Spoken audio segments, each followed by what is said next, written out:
All right, good evening, ladies and gentlemen. It is 6 p.m. on Tuesday, November 26, 2024. I'm going to call the Finance Committee meeting to session. We are at the Twinsburg Government Center. Roll call, Mr. Bellin is here. Mr. Fury. I'm not on the... Oh, geez, who else is... It's you and Scott. Mr. Barr, I'm sorry. That's right. Present. Mr. Barr is present. Mr. Post. Present. Present. I apologize. Also in attendance is the rest of council and Mrs. Conway. First up, or next up on the agenda is the approval of the minutes from October 22nd, 2024. I'd like to approve the minutes as submitted. Any conversation, discussion? No. All right, all in favor? Aye.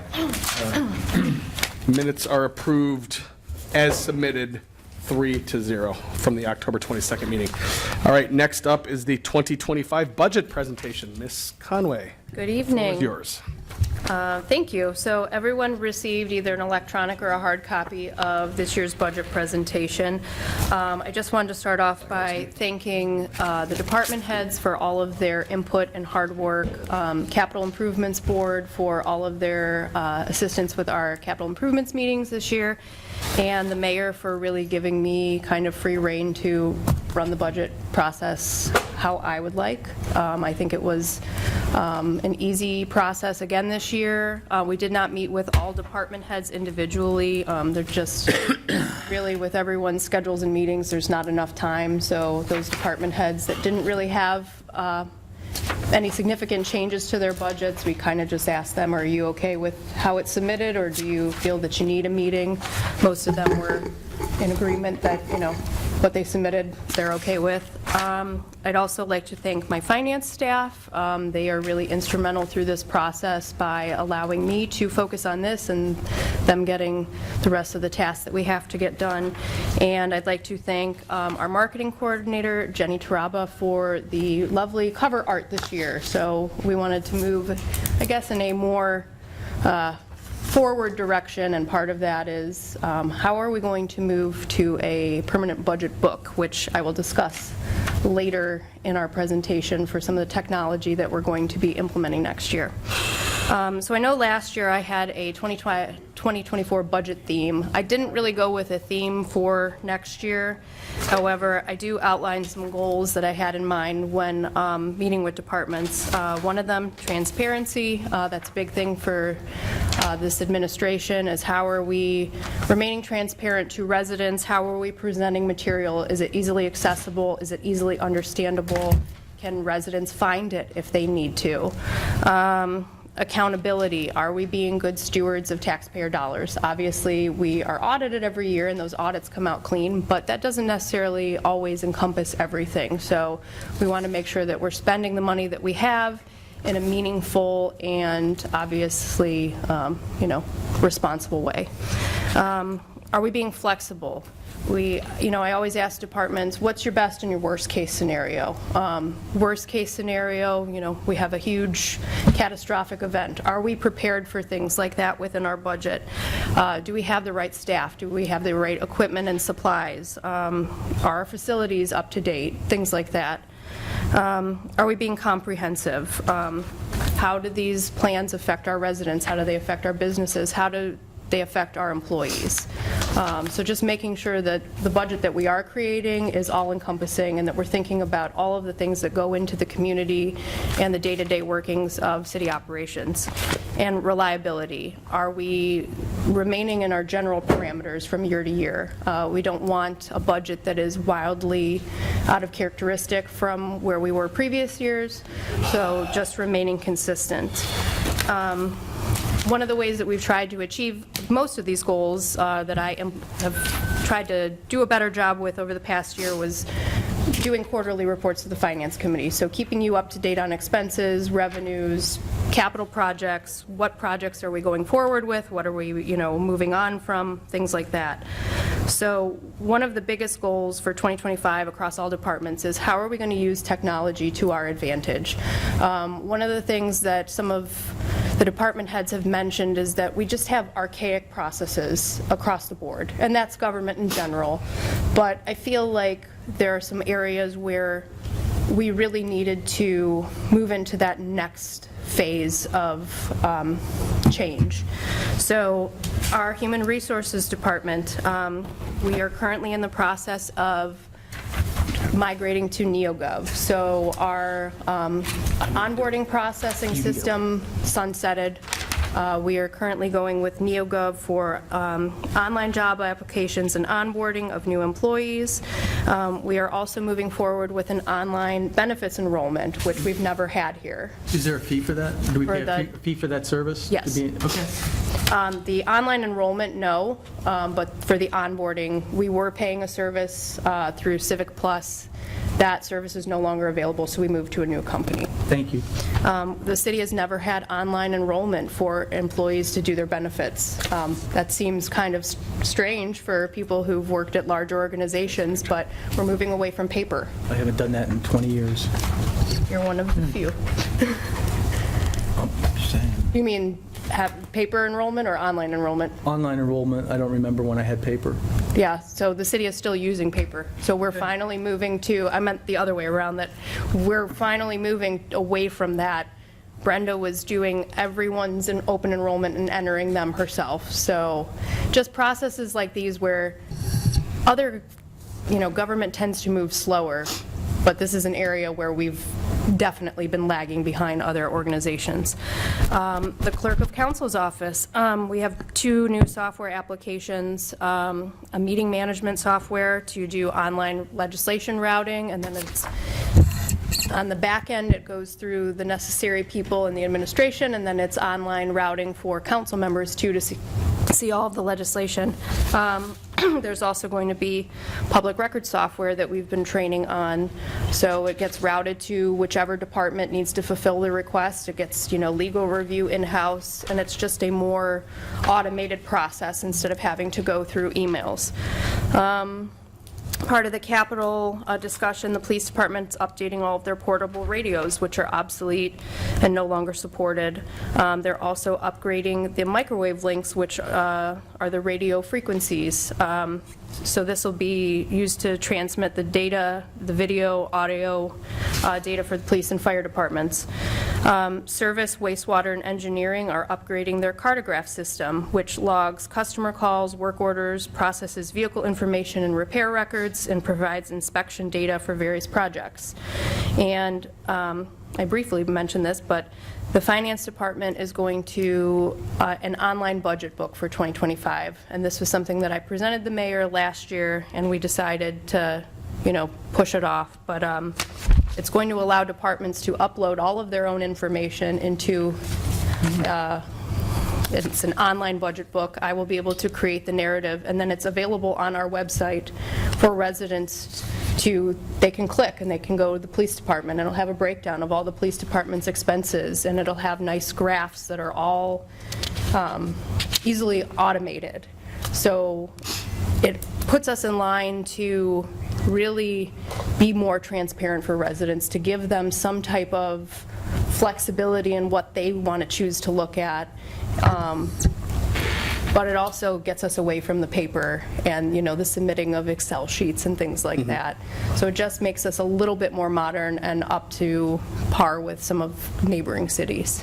Is that online budget book a 2025 initiative? Correct. Yeah, Yes. thank you. So those are just some of the bigger projects that our departments are going to be undertaking in a way to really meet some of those budget goals for 2025 and really just try to be more efficient with our time. A lot of time is taken up by paperwork. I think everyone knows that, and some of these things are just going to make us a little bit more flexible and hopefully able to effectively provide the services that we do in a more efficient manner. So if we just want to skip right over, I actually numbered the pages this year, so it will be easier to follow along. So we'll start with page 6, and we'll just get into departmental appropriation requests. Does anyone have any questions before we do that? Since I don't have my iPad or my phone, does anybody have a budget book that I can thank? Take mine. I'm in the same boat. I had my email, but it's being updated, so that's okay. And I gave Mr. Post my other, okay. my last copy. You sure? Okay, Hey, Greg, I gotta go here. Why don't you give it to those guys down there, and Greg and I? Greg, I'm sorry, I apologize. why don't we share this one and give it to those guys? Here you go. There, give it to Scott and Chuck, maybe, and we'll share over here. No, Scott can have mine. I got bills. That hurts. Easy go. That hurts. What hurts? Before you continue, point of order, Mayor Scafidi is also in attendance this evening. I apologize, sir, that I forgot to mention you. Oh, when did you get here? That's the mayor. All right, so for 2025 operating budgets, all departments were asked to kind of look at their historical data, evaluate any upcoming projects that they had, any increases in staffing that they might foresee, and to present those changes with their budget. So similar to how we did last year for the operating budget, they're split up into two categories, especially on the appropriation ordinance. It's personal services, which include salaries, pensions, benefits, clothing allowance, comp time payout, and then everything else is lumped into the other expenditures category, which will include travel and training, operating, professional services, miscellaneous contractual, repairs and maintenance, and any for enterprise funds, it'll include capital costs as well. So the total general fund expenditures for 2025 are around $36.3 million. So this is an 11% increase from 2024. However, I think we've talked about at prior meetings, we are going to have a need for a general fund transfer to police and fire pension just to cover those pension costs and the extensive capital projects that they have. We are making a more substantial increase to the capital improvement fund just based on the projects that were approved for 2025. And again, we also do a transfer to support general bond retirement and the street maintenance and repair fund, which houses a lot of the infrastructure projects that the engineering department does. So personal services, there is an increase of 6.2%, and other expenditures, which includes those transfers, is an increase in 16%. Let's see. There will be, I think everyone has seen the council meeting agenda for tonight. There will be a cost of living increase proposed ordinance for tonight. The proposed cost of living increase for 2025 for non-bargaining employees is 3.5%. That is, we're trying to stay in line with what the bargaining units have proposed. We are in negotiations currently with 3 units, so we do not have a range for them. This is based on those units that have already been negotiated, and they were negotiated 3.5%. So that is a very large portion of that increase. 3.5% equates to around, for the total city, not just general fund, around $900,000. In 2024, the city had 5 full-time employees retire, so there were some large payouts this year, but we also welcomed 15 new full-time employees. We have replaced the construction manager in engineering, the building inspector in, obviously, the building department, and we hired a human resources coordinator, which is a new position. In 2025, we're requesting 2 new full-time positions, a zoning coordinator and a secretary that will be split between the planning/economic development department and the engineering department. So those are being added to just assist with administrative functions in those departments where we feel are kind of lacking at this point. So similar to how we did last year, I'm hoping to just hit some highlights for each department instead of going through a line by line, and then if anyone has any questions and they want to jump in, we can do that. So just overall, the city has currently 176 full-time employees. 60% of that comes from police, fire, and service. So they make up the majority of the city's workforce. So we'll start with the council budget. There are 2 areas where there were changes to what you currently have in your budget book. One of them was council, and one of them was in general government. So There is an $8,000 increase to the council budget. Obviously, the zoning code was passed on the ballot, so that's going to require codified ordinances to be changed, so there's a cost to that. Again, there's an increase to miscellaneous contractual for the two pieces of software that are implemented, the legislation and the public record software, and there will be a decrease to office supplies and operating supplies because now that the clerk's office is moved, they were kind of splitting supplies with the law office, and we've decided it's just easier at this point to break those out into individual departments. The mayor's office will have a 9% increase for 2025. Increases due to overtime and comp time for meetings, and the mayor's office has implemented a quarterly city newsletter, so there will be printing and postage costs for those. Civil service is remaining, it's 5% decrease. There's just been a decrease in civil service meetings, so no need to pay on those things. Human resources, again, minimal increase. They have an increase for the NeoGov for their onboarding software, and that's really about it. Pretty much the same with the information technology department. They've had incremental increases and decreases throughout their budget, so it's a 3% increase for next year. The law department, their budget, currently we're requesting a 13% decrease. This is due to an anticipated reduction in professional services, so that's outside legal services. After speaking with the law director, it is our goal and hope that a lot of these legal costs that we've had over the last year and a half will significantly decrease, so we're anticipating that portion of the budget to go down. And the corresponding increase to operating supplies, like I spoke about the clerk's office, they're not sharing supplies anymore, so they're going to have to pay for them. Finance department, we're just anticipating a 2.6% increase. Like I said, the budget book software is the only new item that we're anticipating for 2025. Let's see, communications, the dispatch, 1% decrease from 2024. Again, they've really had increases and decreases that have made it cost neutral. Mr. Post has a question. It says it's a 2.6 increase for the finance department. I know you guys were looking to hire people.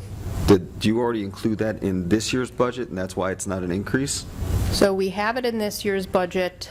Can you get me 20? Because I want to make sure if you need more employees that you get those employees. We have the person budgeted for. The problem is, again, where does that salary fall?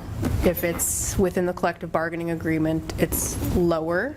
If it eventually is taken out of the collective bargaining agreement, we could pay someone more. So that is included in there. It was included in 2024. Okay. So you were over budget this year because of that employee. So we've kept our budget pretty much the same in anticipation that Your last one I asked. we're not quite sure where that position is going to land at this point. And that's true of the other positions that, because I know we were looking to hire in different places, so those were already in the 2024 budget, even though we didn't hire anybody for those positions either. I just want to, Talking about the were we looking at, zoning and the... yeah, and wasn't HR looking to get someone too? So HR does currently have, and Right. she had that budgeted for 20, And she had that already in the budget? Yes. Okay, perfect, that's, okay, because I'm just seeing these increases, and I know we're trying to expand personnel. I was just curious where the extra money's coming Yeah. from. It's already from 24. Okay, thank you. no, it's already been budgeted, again, for, at least for my department. It just depends on where that, Well, I hope you ends up. find people quickly. Quickly, whoever needs it. all right. The police department, their request for 2025 is $5.3 million. It's an 11% increase. The increase to salaries is to accommodate the hiring of hopeful new officers in 2025. There's the breakdown of how their staffing falls. They are hiring an additional part-time SRO officer. That offer should be made this year, so that will be fully included in their budget for next year. There is an increase to, We get reimbursed from the school for the majority of their, of their, Yeah. Okay. there's an increase to training and education for new hires that may need to attend the police academy. Again, the candidates who apply for the job and who test, some of them may need to go to OPATA. So the department tries to budget in anticipation of that. The mayor and I had a discussion with the service director. We are going to be allocating accident damage to individual departments. What has been happening is that the service department has been absorbing the costs of pretty much a lot of things that aren't necessarily in their control.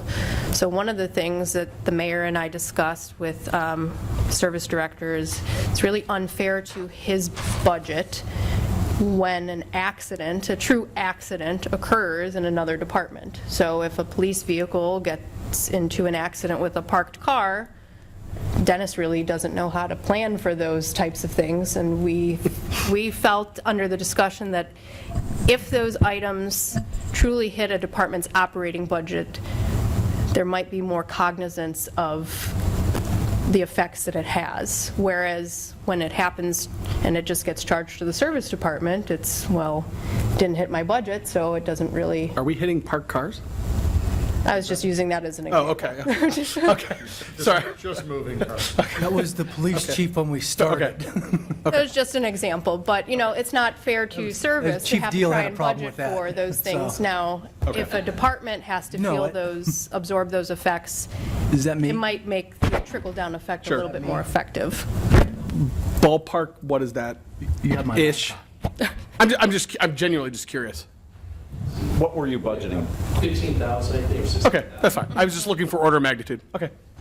So and it depends on the severity of it. You could have a vehicle accident that takes a vehicle out of the, commission for a couple weeks. But we felt that it was unfair to the service department to try and have to absorb all those costs. Okay. So that's one change. And then we're increasing the fuel chargeback costs because we're finding, as we have now almost fully implemented this Tahoe fleet, that the fuel costs are more significant than the hybrid Okay. Explorers. So, Oh, those they're not hybrid now. no. I forgot about that. That's right. Okay. Yeah. Okay.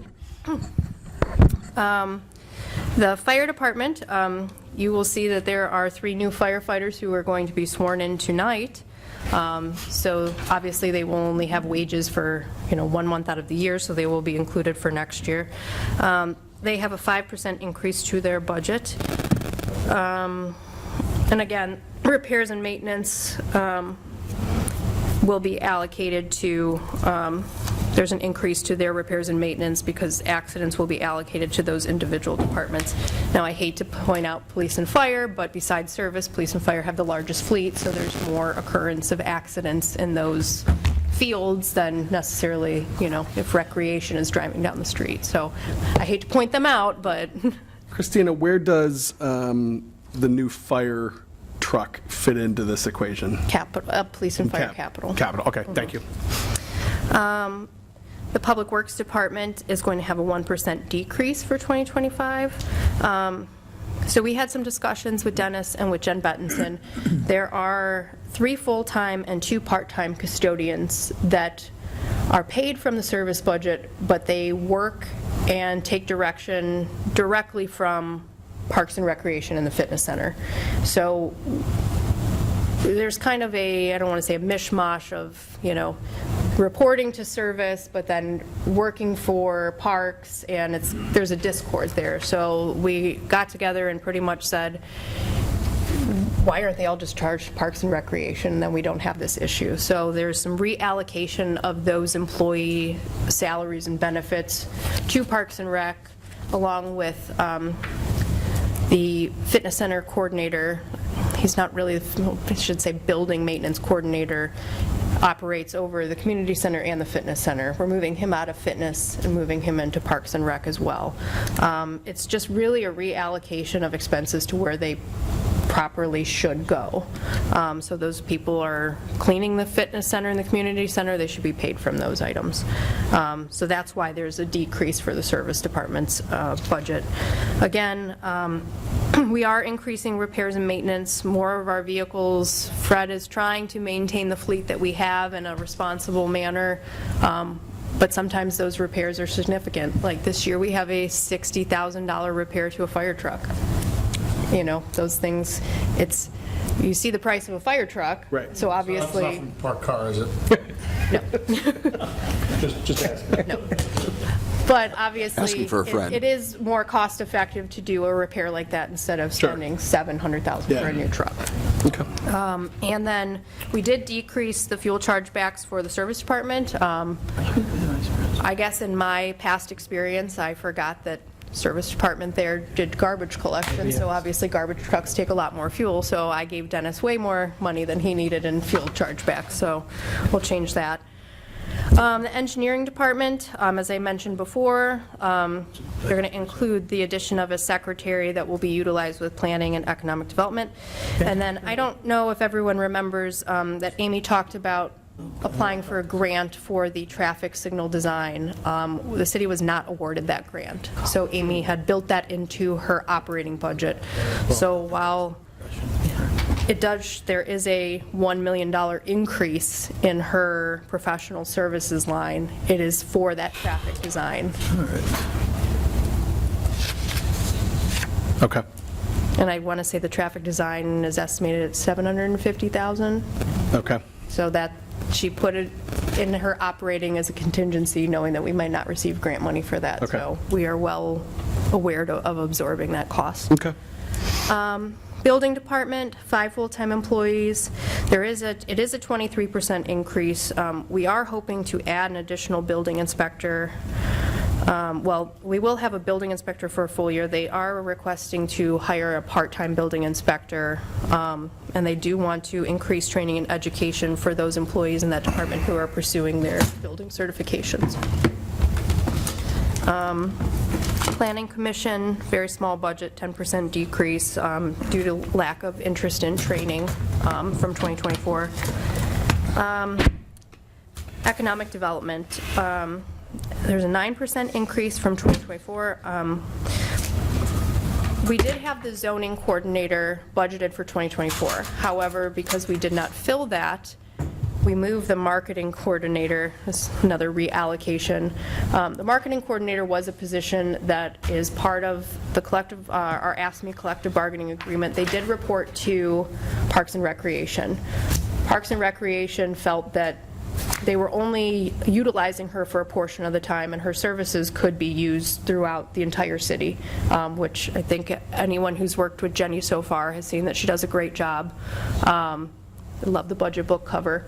But Jen really felt that, that should be a citywide position and not necessarily just Parks and Rec. So Jenny now reports to Rebecca, and the marketing coordinator's salaries and wages come out of planning and zoning, or I'm sorry, planning and economic development.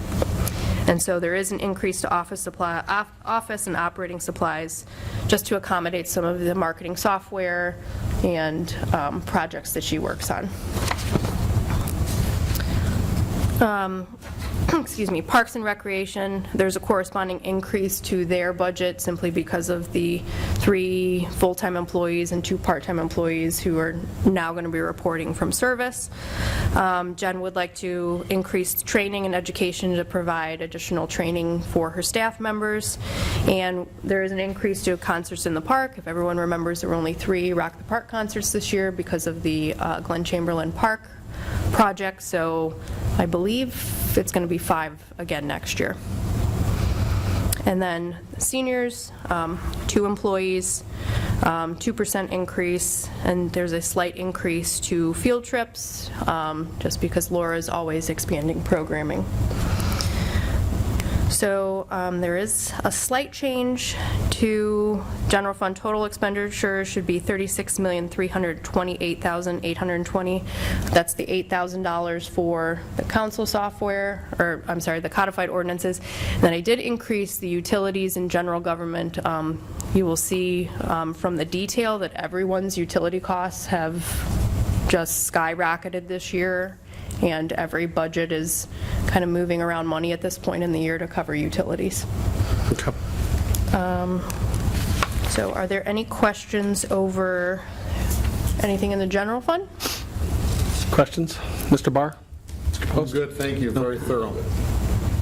Nope, no questions. All right, we will move on to the 3 enterprise funds real quickly. So wastewater, there's a 1.4% decrease. The majority of that is a decrease due to the remainder of their contract with Burgess and Nyepel for the wastewater treatment design. So we had, I think it was $1 million this year. I think we only have $400,000 left on that contract for next year. And then we did increase miscellaneous contractual. We have the chemical bid, which is on, I think, second reading for tonight, so that was a slight increase, but that was anticipated. Glen Eagles Clubhouse has 1 full-time employee and obviously various seasonal employees. Overall, the clubhouse budget has remained pretty stagnant. Brian does a good job of, managing his staff and the pro shop merchandise. But we did increase sales tax expense due to increased sales in 2024, so we are anticipating the same amount for 2025. Golf maintenance, Jim has himself and 2 full-time employees, and then various other full-time employees, or I'm sorry, part-time employees. There is a 12% increase to their budget. Jim did have a decrease in capital. There's only 1 capital item that was requested. However, there is an increased utilities and repairs and maintenance due to a change in the water and pond structure for 2025, and I don't know if the mayor would want to elaborate on that one. Yeah, currently, I asked him to look into using Cleveland water. Oh, I asked him to look into using Cleveland water for the irrigation of the golf course, because it's coming out of that Waterford pond right now, and, not using it and then using it, and the pond is going up, and I just, my gut tells me that I think we need to keep that level lower. It needs to remain more constant. And so I asked Jim to go out and look at other golf courses, call other cities, to see if they're using Cleveland water and what their costs are for that, in order to be supplied by Cleveland water, so we could abandon that system there that we're using, not really the system, but the source. The only time that we looked at that was when we had the drought about 10 years ago. And it was, Pardon me? We had a drought about 10 years ago here. Yeah. And that's the only time we looked at using Cleveland water, and it was hundreds of thousands of dollars, so it'd be interesting to see what they say. Yeah, that's why he budgeted for it, but we don't know what direction we're going to go in yet. And due to the fact that we're doing that study over there, that we're doing with all the water and the ponds, it may not even be necessary, but just in case it does become necessary that we have to go to there. And that doesn't mean we have to use Cleveland water 100% of the time either. We could share that between going from, the irrigation system we're using now, or going through supplied by Cleveland water as well. I thought the ponds were somehow connected as well, so that we have like 3 There's or a 4 pump system in there that he's currently using, Okay. and that's what they use to, to get it out of the big pond, but I think that the smaller ponds also feed into those. yeah, well, that one up there by the maintenance building, Yes. that's the Waterford Pond, it's called. And, and those folks there, I guess they have a little bit of an issue lowering that too much because of the aesthetics of it. So it's going to be a juggling act of what we do with it, but I wanted to be prepared in case we need to do that, because I probably shouldn't say it out loud, but if that has anything to do with any of the current issues going on in those neighborhoods, I want to make sure that we stop that. Sure. So we could stop the concerns that are happening and the Thanks, Mayor. issues that are going on. So that was it. It's going to cost us like $300. All right, and for the Glen Eagles Clubhouse, there is an increase of 15% requested for next year. Everybody that. There will be, as part of our final cleanup appropriation amendment this year, an increase to general bond retirement, and that is because we had the property revaluation this year, and the property at the golf course was obviously, just like any other property, revalued, and there was a significant increase. So there's an increase for our property tax cost for the golf course next year. Any questions on that? Nope. And then fitness center, there are 6 full-time employees and obviously various seasonal and part-time employees. There is a 55% decrease. I know that seems like a lot, but if you remember, we had a very large increase for healthcare this year.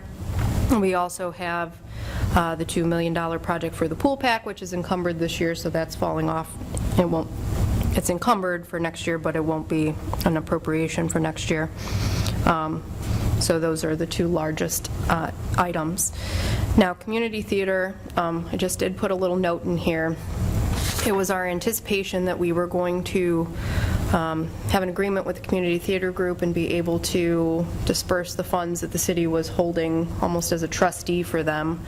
We do not currently have an agreement. I don't anticipate us having one by the end of the year, so there will be an appropriation to hopefully do that next year. Okay. So we don't spend anything out of it, but we just need to reappropriate it in anticipation of. Okay. And is the anticipation that whenever we get an agreement that that final movement will be to close that out and we're done with it? Yes. Is that the idea? Transfer to them. Yeah, transfer to them, right, okay, thank you. All right, I'm not going to go into too much detail on the capital expenses because between capital improvements and the finance, approval of that, I did want to make mention House Bill 95, which was for the police pension reform, is now Senate Bill 194. It did pass through the House Pension Committee 2 weeks ago. Today it had its first reading in the Senate Insurance Committee. In all likelihood, it is going to pass. They are kind of tweaking the time frame in which they want it to be implemented. Now it's up to 2030 for full implementation, up to 24%. However, there is a caveat that they threw in with this Senate bill that the employee portion is going to increase by 0.5%. So we'll see how that goes 0.5%, for the employees portion. Yeah, so. 0.5. Okay.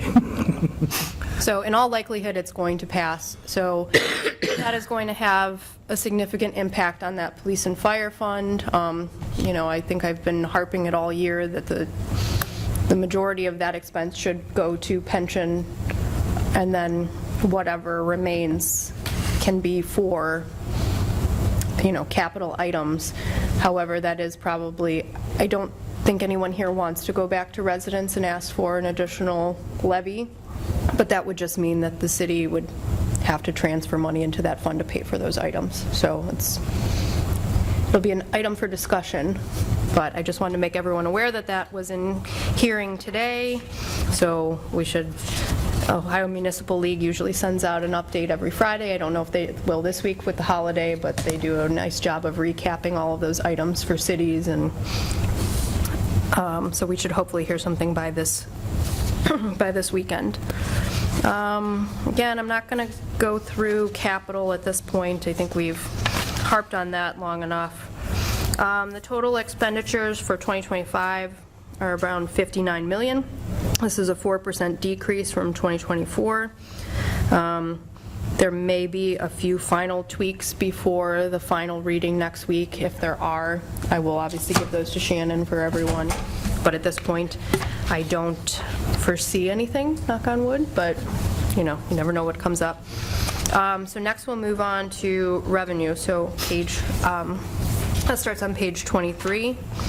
Obviously, our goal is for our revenue to exceed our expenses, but sometimes that doesn't always happen.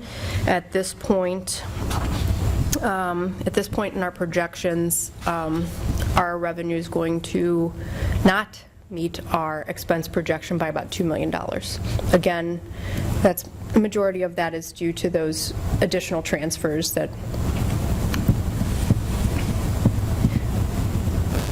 we know that there are decisions that we have to make, and obviously the city has the funding We want safety forces and our capital projects, which affect all residents, to go forward, and that's just a decision that we're going to have to make, is that at this point, our general fund will take a $2 million hit for that, For 2024? for 2025. 25, okay. 25. So I will say our revenue through today, while this was done through October 31st, is now 46.9 million. So we are on pace to meet our revenue goal for the year. Our RETA collections have been strong. We've had other areas which surprisingly have done better than others. The summer camp, we took in $30,000 more than we thought we would. Same with, I want to say, our EMS billing, we're at $150,000 more than our anticipated collection. So areas where What's that number? Rough? 580? I don't, hold on, let me see if I. It's okay. It used to be 400,000 a year, so if you're up 150. No, it's like 850 right now. Wow, that's great. I have the numbers all the way in the back. Thank you.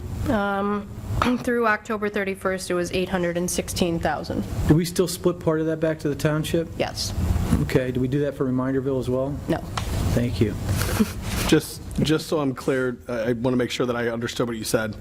In 2024, you think that we are going to hit our estimate. Yes. In 2025, we are currently budgeting for a $2 million decrease in the general fund. Well, no. We are currently, our expenses are exceeding our revenue by $2 million. Which would, if that comes to Which- so our- fruition, yes. would mean there would be a $2 million decrease in the general fund. Yeah, our balance, yes. Okay. Anticipated revenue. Right. So it could It's actually, not just the general fund, though, it's across all funds. It's across all funds. So Okay. Okay. There's other stuff in there. Okay. Yes. Thank you. so we could get in more, we could get in less, but based on. But it's not all in the general fund, so it's not a $2 million drop in the general fund. It could be, Across the, yeah. we have other enterprise funds that could be Correct. affected, other capital funds that could be affected. And again, they're all estimates, so I want to say that right now, our revenue exceeds our expenses by $7 million. So it, 2024. in 2024. Okay. So doesn't get again, any better. there are projects that you budget for and you appropriate money for that you don't go forward with. So for example, the Four Corners project that we're working on with Amy, while we anticipated starting that in 2024, which is a $2.6 million project, we're not. So that's moved to 2025.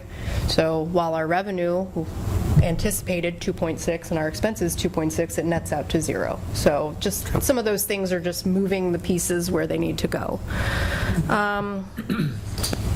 So for 2025, again, general fund revenue estimate is slightly lower. We do have the remainder of the ARPA grant that we received. Again, that's a one-time, once hopefully in a lifetime situation that you experience.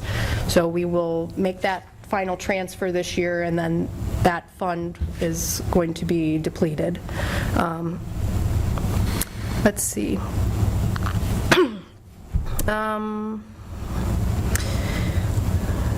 Some areas we did fall short this year so far. Building permits and contractor registration. Even though the city is busy, our estimate is lower than what we've had in previous years. But again, like I said, our EMS billing has far exceeded our estimate by, at this point, almost $100,000. And I adjusted those trends for next year based on, historical average.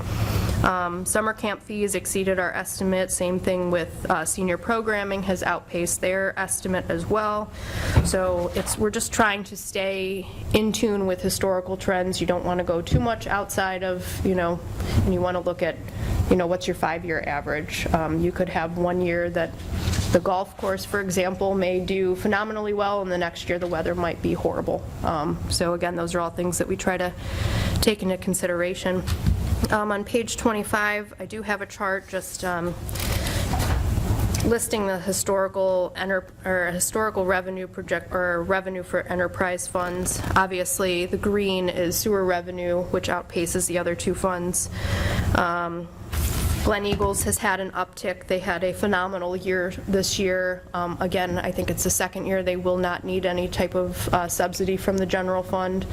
I want to say at this point they have outpaced their estimate, even including that $115,000 transfer,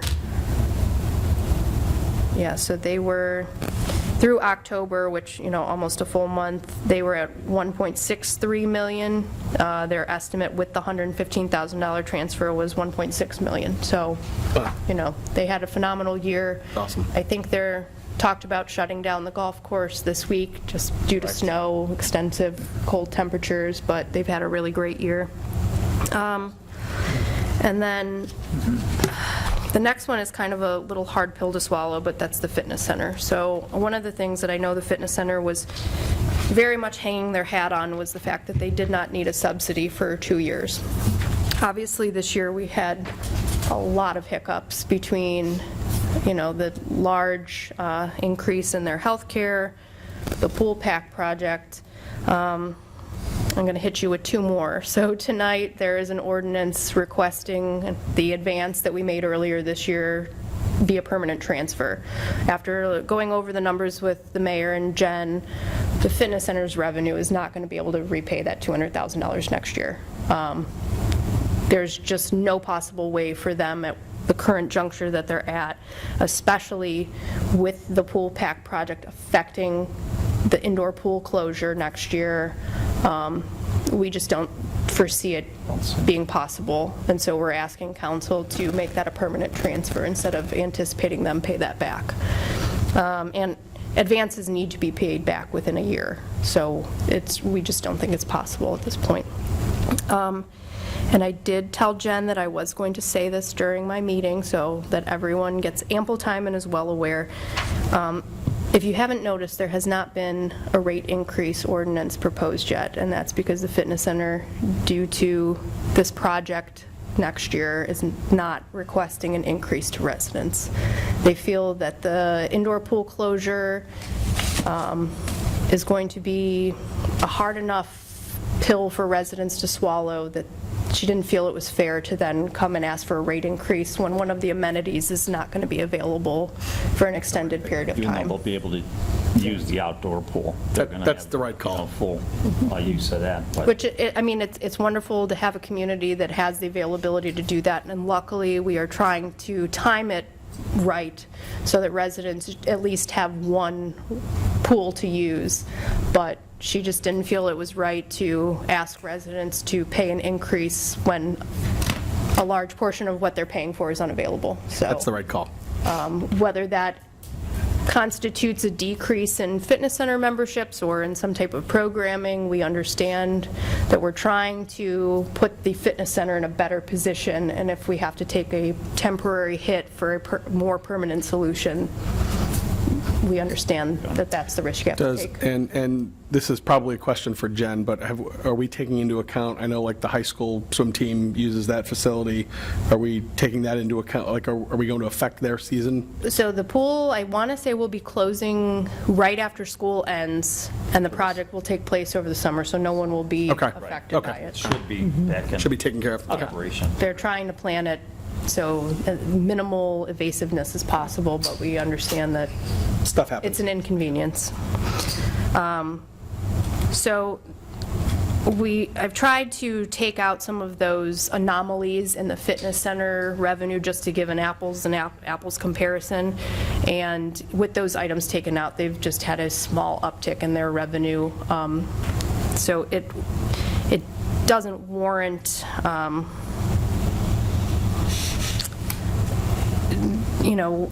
like I just spoke about, it doesn't really, we can't ask the fitness center to come back and within a year try and repay something when we know that their revenue at this point for this year isn't there, and when you're taking away a large service for next year, I just think it would be impossible for them to live under that expectation. So the revenue estimate for all funds for 2025 is $54.1 million, which is a 7% decrease over 2024. I tried to remain conservative in our estimates. I don't like to, if you have one really great year, then try and base all of your numbers off of that year, because it's just, to me, it's not historically accurate or reliable. So I tried to take those things into consideration. Again, we talked about the police and fire pension funds. Those estimates are based on the taxable value, so the county is constantly tweaking those. So what we do throughout the years, whenever we have an appropriation amendment, we send it to the county, and then they send us back an amended certificate. And then every couple months, they'll send you one back where they've now, decreased this, or it's usually decreased this. It's never an increase in your favor. But all of those items, property tax collections, and then again with the pension reform, those are all going to play into where we allocate our money in the next couple years. Let's see. Did anyone want to go through anything specific in any departmental budgets? I included the breakdown by department. It does have the percentage change for each grouping, so if anyone wanted to go through any of those. I do not. Mr. Barr? No, I'm fine, thank you. Mr. Post? Anybody else on council? Mayor? No. No, thank you. All right. And then the last thing that's included in there is just a detailed revenue projection for 2025. So if anyone had any questions about that, we could No. go over that. Not me. Thank you, Christina. You're welcome. That's a lot of work. Thank you. So, I only yeah. talked for 50 minutes this Well, time. no, it's to go through that and to make it as detailed, but also understandable to somebody that doesn't live in that world all day, every day, like me. I appreciate it. So thank you very much. You're welcome. The mayor and I A lot of work, and Yeah. I really, hats off to you. We actually had a conversation about this in finance this morning about the difference between finance people and non-finance people, and I guess I would consider myself kind of in both worlds. Obviously, I don't have a traditional accounting degree, but I think that the finance world is changing itself. I think that's why more cities are going to these things like budget books, because they want to be user-friendly to the people who they're responsible to. And we just had a conversation joking about how I think that being a lawyer has made me perfect for this job, because usually the joke is that finance professionals don't like to talk. So I think it helps me in this job because, to sit here and talk for 50 minutes on numbers, I mean, it's boring in itself, but you can make it interesting based on how you present it. That was great. Thank So you I'm very much. hoping with the budget software next year, I can just put it up on a screen and you guys can pick and choose what Say, you "Look want at to, it." and it'll work seamlessly.